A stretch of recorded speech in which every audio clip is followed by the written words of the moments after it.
Hi, drawing. Let's go over your assignment for this week.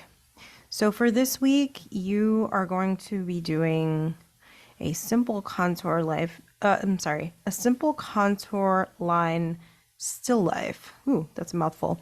Okay, so in the last assignment, you guys did open compositions. You were thinking about form versus content. And I also had you do some thumbnails. And you're going to be using thumbnails pretty much moving forward for the rest of your assignments. We only have a couple more assignments, so get used to using thumbnails and doing your thumbnail charts or your thumbnail pages, because you're going to have to do them pretty much moving forward for the rest of the semester, for the rest of the term. For this assignment, I'm gonna backtrack a little bit. I'm backtracking with you guys a little bit, and I want you to focus more on the technical aspects of this exercise drawing project. And I want you don't have to focus so much on content. I'm not looking so much for content, but if you want to put content in there in the drawing, you can. So let's just really quickly go down these objectives. You're going to be using a viewfinder to determine a composition. Now, you're going to be drawing this from a side view, from a frontal view, whatever you want to call it. I'm going to say a frontal view because you're looking at it as if you would be looking. You're going to be looking at your still life for your drawing as if you would look at it on a table, right? You're not going to be looking at it from a top-down view like we did for the open composition. This is kind of more of a imagined composition where you're kind of taking one object and you're repeating it, and you're kind of using your imagination to compose this drawing. But for the drawing that we're doing for this week, you're really going to be looking very carefully, and you're going to be using everything that you've learned up to this point to do the drawing. So the next part of this says create a fully developed still life composition drawing using several of the approaches that we have taken to drawing up to this point. So perspective, balance composition, figure and ground, overlapping position, size of shape and picture plane. You're going to experiment with mark making, more so line quality, because you're not shading for these. You're just drawing, you're just including lines that you see that represent the object. So really, you're going to experiment with line quality. These drawings, you know what? Hold on, let me pause this for just a second. Okay, I'm back. So we did look at contour line drawings in week 4 or whatever. Week 4, whichever class this is, because the weeks will change depending on which class this is. But for this assignment, we did contour line drawings. And I talked about the weight of your lines and the thickness of your lines and the continuity of your lines. And in these examples, they don't really experiment with that very much, but I want you to experiment with that in your drawings. So this is a good example. This is not my image. I found this. I found it on the internet. I was careful about which images that I was using because I wanted to make sure that I was very specific in what I was saying. But I think that whoever did this drawing did a really effective job at experimenting with line weight. So that's what I want you to think about when you're doing these. These are great. These are also very good drawings. This was from my in-person class. It's a little bit different, but this is essentially what you're aiming for. You're not shading with these. So scroll down, continue on. So you want to experiment with line quality.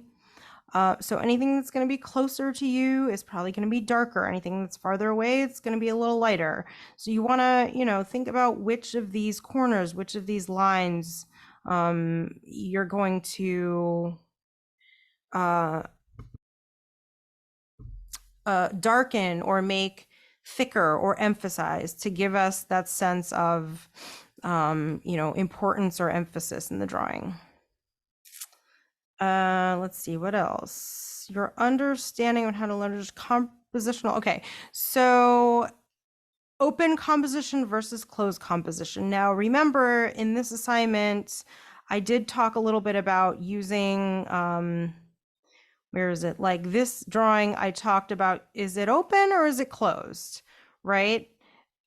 In this drawing, you want to consider the same thing. In these drawings, you want to consider the same thing. Do you want to use an open composition? Do you want to use a closed composition? Do you want to use a combination of closed and open?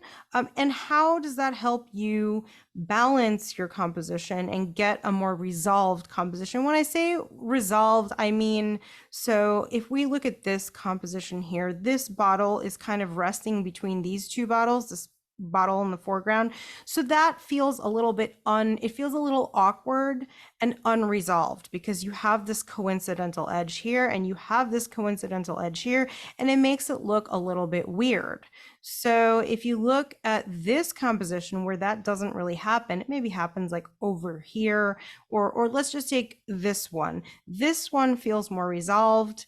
I think maybe a little bit something should have happened in the top left, and maybe something, you know, maybe they could have readjusted their viewfinder to go a little bit lower. But I think that for the most part, this composition is resolved. This composition is resolved. You know, I went in order of resolution, right? If you can tell, this one feels a little clumped. There's like a little cluster of bottles right here that you kind of, you know, think about how you're gonna, you know, address that when you come to it.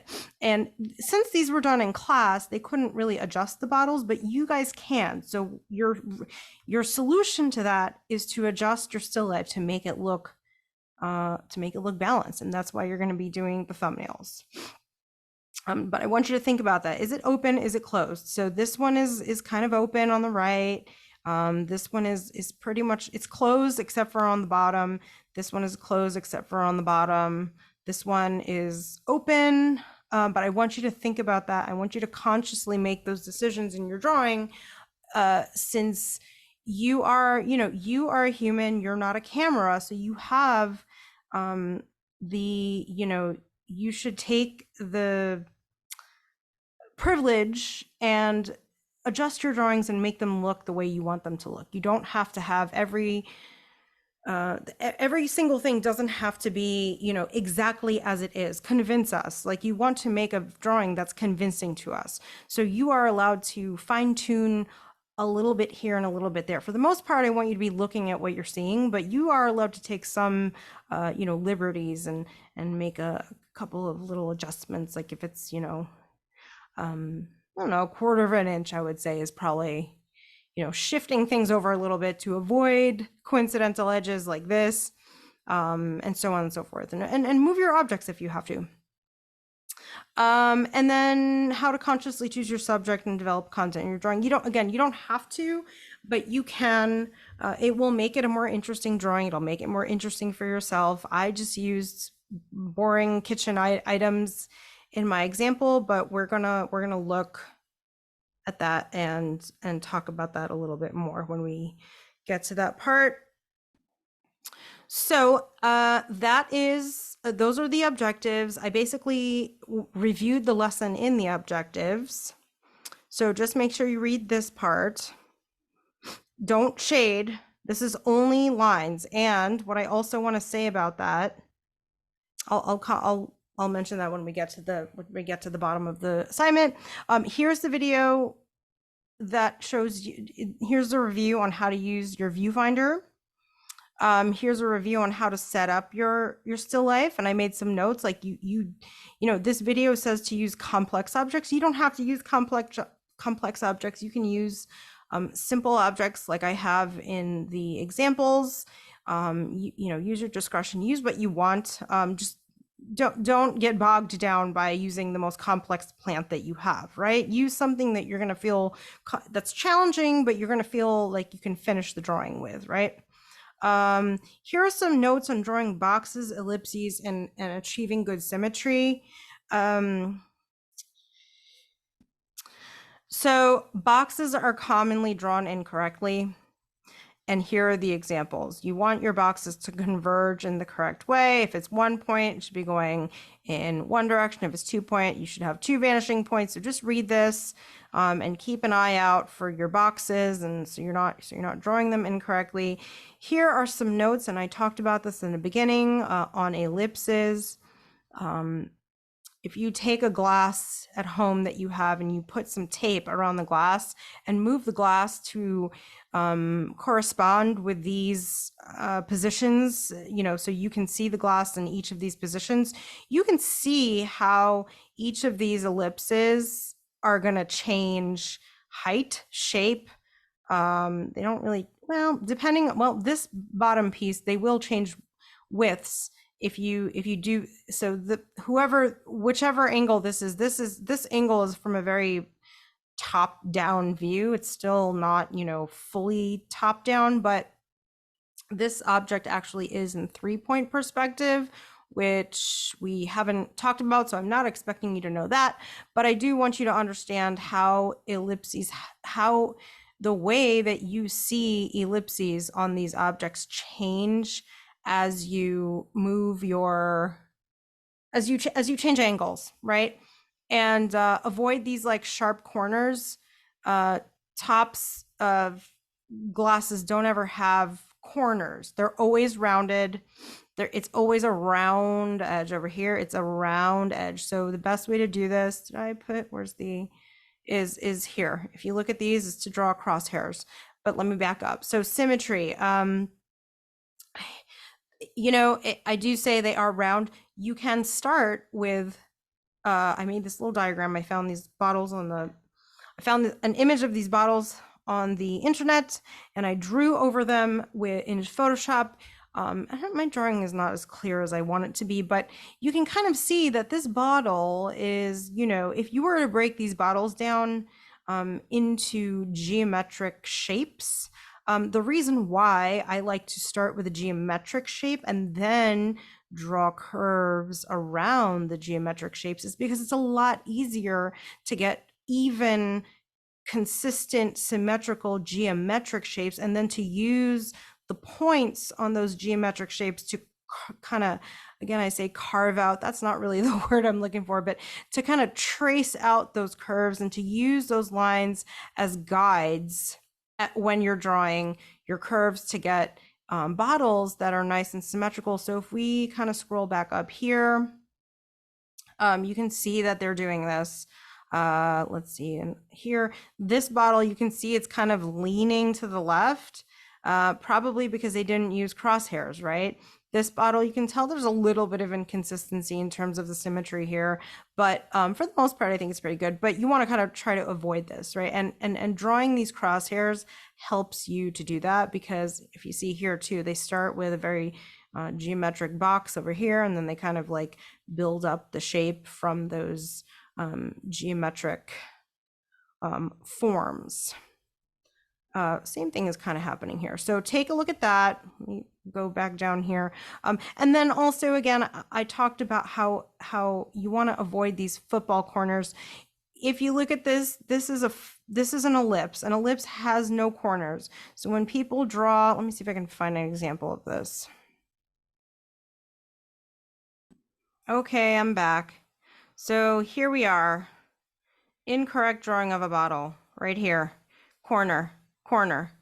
This is also kind of an incorrect drawing of a bottle if this was eye level, because this is flat right here. So let's just try it. That's flat. Shouldn't be flat. It should be rounded. Over here, it should be rounded on top. Don't draw your bottles flat on the bottom. This also kind of, this is not that bad, but, and these are also illustrations, which makes it even worse, because as an illustrator, you should understand that this is rounded so that you get the true bottle. This is like a corner here that it's just not gonna, it's smooth. If this is a glass bottle, we know that it's typically gonna be smooth. There are no sharp corners like that. There are no flat bottles unless you're, really looking at it. Here's another one, or this is the same one. It should not be a sharp corner like that. It should be rounded. This is kind of rounded over here. So keep that in mind when you're drawing these. They should be rounded. Let's go back. Oh, here's one. What's this? This is cool. Oh, I'm doing this in my in-person class, which is actually a cool drawing. So anyway, keep that in mind. Let me get this thing off my screen. Hold on 1 second. Keep that in mind as you draw your bottles, right? All the bottoms should be rounded. There shouldn't be any sharp corners. See if anybody does. No, these are all pretty good. Okay, so let's see, where else are we going with this? Yes, let's talk about the setup. Oh, actually, look, position of shape. So position of shape, overlapping, and size of shape. Again, I did talk a lot about this, I think, in the previous lesson, but this example is a very good example of how things that are lower in the picture plane read as being closer to us, and things that are higher read as being farther away. I also talk about this in the written part of the lesson.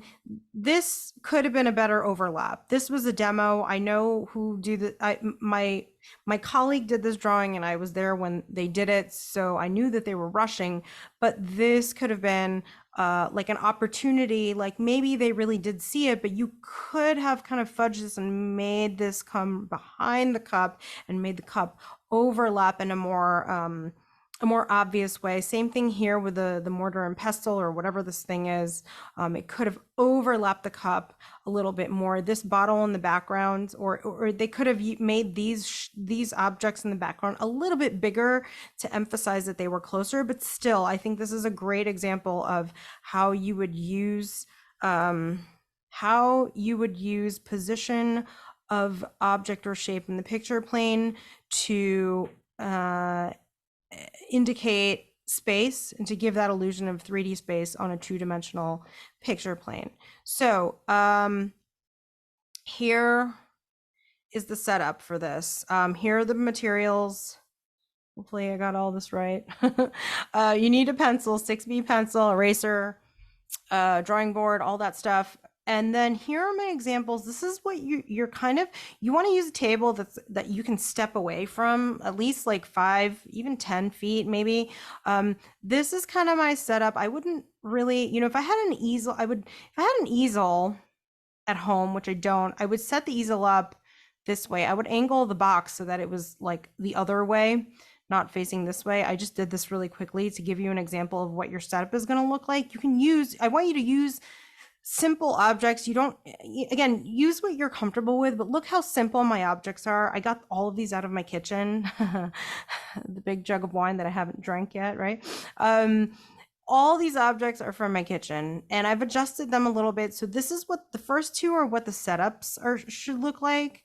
Don't worry about lighting because you're only doing contour lines. And then the last 4, and now I don't want you guys to draw from photos because that's cheating. Again, I can't stop you. This is an online drawing class. I can't really stop you, but I don't want you to draw from drawings. I want you to look at this. But this is what your drawings might look like. You want to make sure that all parts of the composition are addressed. Don't leave out, like, if I were doing this for real, I might switch a couple of these objects. I might put this candle over here and this bowl down here. Adjust your objects to make your drawing work. Don't just say, oh, okay, this is it, I'm just going to take it. Be proactive and move things around to make it work for you. So in this image on the top here, this bowl was on the left, and then I said, I don't like that, I'm going to move the bowl over and put it over here. And I took a couple of shots, and again, they're not perfect because I was rushing.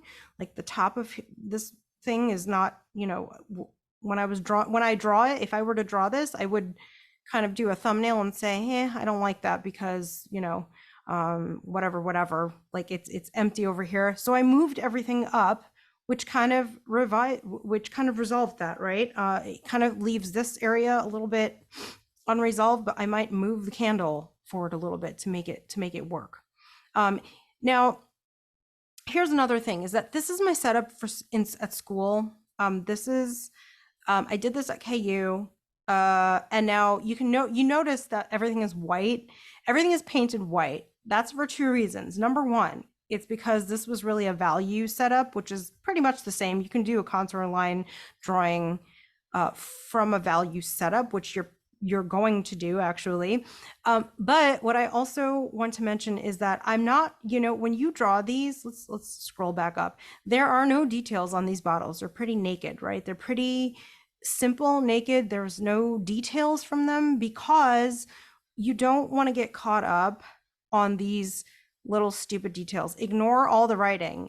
Go for the basic big forms and shapes. Don't start like putting in little, the nutritional fact of my peanut butter or your peanut butter, or like the Carlo Rossi label on the wine, or like, don't go into these and put all that detail in there. What you're looking for is to strike a balanced composition. You want to tell me that you understand how cylinders and how ellipses work, and you want to be looking at the negative shapes between each of the objects. You want to work to get those boxes really, if you look here on the top of the box, this sliver, this is a big mistake that people make. They always draw the top of the box too high.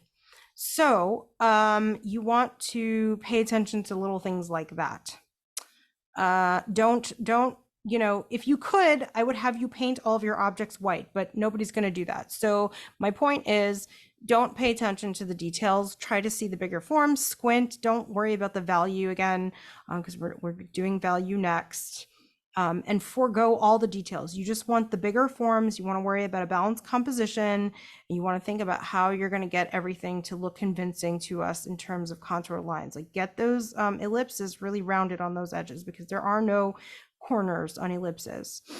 And that's another reason why when you go to school or you take an in-person drawing class, you see these bottles and they're painted white, because we don't want you to pay attention to the nutritional value of, the ginger, the Progresso soup, or whatever, the mandarin orange drink. We want you to pay attention to the overall form of the object. Let's see, what else can I tell you? You will have to do some thumbnails for this. I'm gonna have you do 8 for the final. You're gonna do, I think it's a full 16. But for these, you only have to do 8. You'll have to do a little written section as usual. And then here's the example, which I think I've already opened. Let's see, actually, hold on, I'm gonna pause this. Okay, I actually did have it open. It was just in another browser. Okay, here it is. So here's your title page. Your statement should be 150 to 200 words. Your thumbnails, obviously these are the thumbnails from the last assignment. They're just there for a placeholder so you know where to put your image. And then your final drawing on your on the page, on the last page.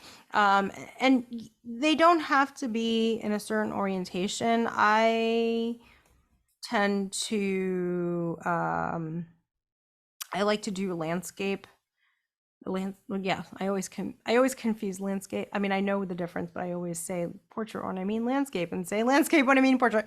But I always think that it tends to be easier to do a landscape orientation, but it really is up to you, as long as you're hitting the objectives. Like, I think this one right here, this one is a portrait, and I think it works really well because of the way that they cropped it. And the same thing with this drawing that my colleague did. This is also a portrait, but it works really well because of the way that they cropped it. So let me stop here. And if you have questions, email me. And if not, I will see you on Canvas.